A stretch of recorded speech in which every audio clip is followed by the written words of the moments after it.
R.L.Stine's Goosebumps. The Curse of the Mummy's Tomb. Something dead has been here. Gabe just got lost in a pyramid. One minute, his crazy cousin Sarah was right ahead of him in the pyramid tunnel. The next minute, she disappeared. But Gabe isn't alone. Someone else is in the pyramid too. Someone. Or something. Gabe doesn't believe in the Curse of the Mummy's Tomb, but that doesn't mean the curse isn't real. Does it? R.L.Stine, Goosebumps. Number 5. The Curse of the Mummy's Tomb. Chapter 1. I saw the Great Pyramid and got thirsty. Maybe it was all the sand, so dry and yellow, it seemed to stretch on forever. It made the sky look dry. I poked my mom in the side. "Mom, I'm really thirsty." "Not now," she said. She had one hand up on her forehead, shielding her eyes from the bright sun as she stared up at the enormous pyramid. "Not now? What does not now mean? I was thirsty. Now!" Someone bumped me from behind and apologized in a foreign language. I never dreamed when I saw the Great Pyramid there'd be so many other tourists. I guess half the people in the world decided to spend their Christmas vacation in Egypt this year. "But, Mom," I said, I didn't mean to whine. It was just that my throat was so dry. "I'm really thirsty." "We can't get you a drink now," she answered, staring at the pyramid. "Stop acting like you're 4. You're 12, remember?" "12-year-olds get thirsty too," I muttered. "And this sand in the air, it's making me gag." "Look at the pyramid," she said, sounding a little irritated. "That's why we came here. We didn't come here to get a drink." "But I'm choking," I cried, gasping and holding my throat. Okay, so I wasn't choking. I exaggerated a little, just trying to get her attention. But she pulled the brim of her straw hat down and continued to stare up at the pyramid, which shimmered in the heat. I decided to try my dad. As usual, he was studying the handful of guidebooks he always carried everywhere. I didn't think he'd even looked at the pyramid yet. He always misses everything because he always has his nose buried in a guidebook. "Dad, I'm really thirsty," I said, whispering as if my throat were strained to get my message across. "Wow, do you know how wide the pyramid is?" he asked, staring at a picture of the pyramid in his book. "I'm thirsty, Dad." "It's 13 acres wide, Gabe," he said, really excited. "Do you know what it's made of?" I wanted to say silly putty. He's always testing me whenever we go on a trip. He always asks me a million questions like that. I don't think I've ever answered one right. "Some kind of stone?" I answered. "That's right," he smiled at me, then turned back to his book. "It's made of limestone. Limestone blocks. It says here that some of the blocks weigh up to 1,000 tons. "Whoa," I said. "That's more than you and Mom put together." He turned his eyes from the book and frowned at me. "Not funny, Gabe." "Just kidding," I said.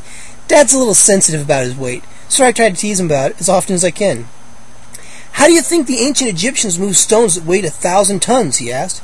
Quiz time wasn't over. I took a guess. "In trucks?" He laughed. "Trucks? They didn't have the wheel!" I shielded my eyes and stared up the pyramid. It was really huge, much bigger than it looks in pictures, and much drier. I couldn't imagine how they pulled those big stones across the sand without wheels. "I don't know," I confessed. "I'm really thirsty." "No one knows how they did it," Dad said. "So it was a trick question." "Dad, I really need a drink." "Not now," he said. He squinted at the pyramid. "Gives you a funny feeling, doesn't it?" "It gives me a thirsty feeling," I said, trying to get my point across. "No, I mean it gives me a funny feeling to think that our ancestors, yours and mine, Gabe, may have walked around these pyramids, or even helped to build them. It gives me a kind of chill. How about you?" "I guess," I told him. He was right. It was kind of exciting. We're Egyptian, you see. I mean, both sets of my grandparents came from Egypt. They moved to the United States around 1930. My mom and dad were both born in Michigan. We were all very excited to see the country our ancestors came from. "I wonder if your Uncle Ben is down inside that pyramid right now," Dad said, shielding his eyes from the sun with one hand. Uncle Ben Hassad. I had nearly forgotten about my uncle, the famous archaeologist. Uncle Ben was another one of the reasons we had decided to come to Egypt over the holidays. That and the fact that my mom and dad had some business to do in Cairo and Alexandria and some other places. Mom and Dad have their own business. They sell refrigeration equipment. It usually isn't very exciting, but sometimes they travel to neat places like Egypt, and I get to go with them. I turned my eyes to the pyramids and thought about my uncle. Uncle Ben and his workers were digging around in the Great Pyramid, exploring and discovering new mummies, I guess. He had always been fascinated by our ancestors' homeland. He had lived in Egypt for many years. Uncle Ben was an expert on pyramids and mummies. I even saw his picture once in National Geographic. When are we going to see Uncle Ben? I asked, tugging Dad's arm. I accidentally tugged too hard, and the guidebooks fell from his hands. I helped him pick them up. Not today, Dad said, making a face. He didn't like to bend over to pick up things. His stomach got in the way. Ben's going to meet us in Cairo in a few days. Why don't we go to the pyramid and see if he's there now? I asked impatiently. We're not allowed, Dad replied. Look, camels! Mom poked me in the shoulder and pointed. Sure enough, some people had arrived on camels. One of the camels seemed to be having a coughing fit. I guess he was thirsty too. The people riding the camels were tourists, and they looked very uncomfortable. They didn't seem to know what to do next. Do you know how to get down from a camel? I asked my dad. He was squinting at the pyramid, studying the top of it. No, how?